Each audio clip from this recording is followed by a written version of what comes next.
One Piece manga chapter 919. Now guys, this is a game changer because the revelations at the end of the chapter was insane, and I said this before in my last chapter review that Wano could be a lot bigger than we think. Again, apart from Kaido and the Shogun, it seems like we're gonna get a bit of mystery because with this revelation there's a lot of possibilities that could come out of this. I have to say the last couple of chapters of Wano have been pretty damn fire. Hopefully Oda keeps up with this pace because this is amazing right now. But let's start from the beginning of this chapter. Now funny enough, they leave Otama with Speed, which is kind of weird because we know Speed is a Kaido pirate and one of the headliners at that. So I don't really know why they're leaving her with Speed because she could easily get captured again. Now Speed does mention that it's only natural for a servant to protect its master. Now she has the ability to tame smile users, but what exactly is the limitation of her power? Because it seems like Speed has literally defected from the Beast Pirates to help Otama. So that was kind of weird in of itself. So if she gets captured again, we know why. But I doubt that's gonna happen because we don't want to dwell on the same thing several times over. Otama got captured already. It shouldn't happen again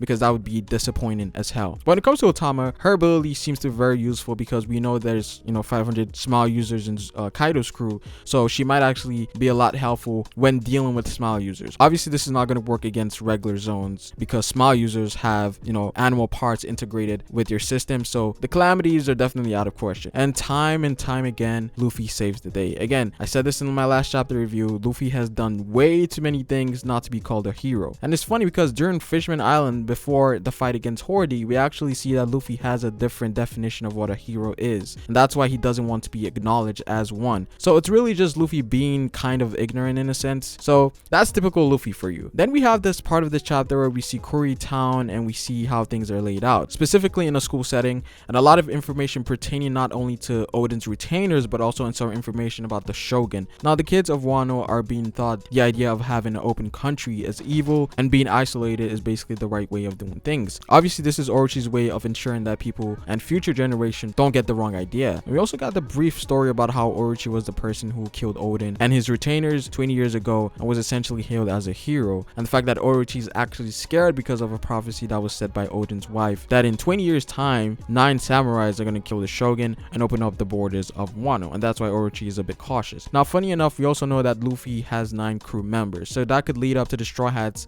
being the individuals that were prophesized, because we know prophecy is kind of big in One Piece. Now it was also mentioned that Oden has 9 retainers, so more than likely Shuten, Maru, and Okiku are one of them, which leaves 2 or 3 more individuals that we don't know about yet. Again, it seems like things are starting to pick up really quickly and it's getting slightly complicated. Now we also finally have most of the crew back together, which was a huge relief for me because I thought Oda was going to go back and forth between 3 separate groups, but it seems like now we can switch back and forth with just Luffy and Robin's group. Again, we need to see all the Straw Hats reunited once again because it's been a while. And finally we get the reveal as to why the graves of Oden, Momo, Kinemon, and everyone was there even though they're still alive. Now Kinemon states that they came from the past by traveling forward in time. Now this was a big shock to me because I didn't think Oda would incorporate the concept of time manipulation into One Piece. Now we have things like Foxy's Devil Fruit that slows time. I didn't think it would be to this extent, and I also think the idea of a time Devil Fruit would be too overpowered. So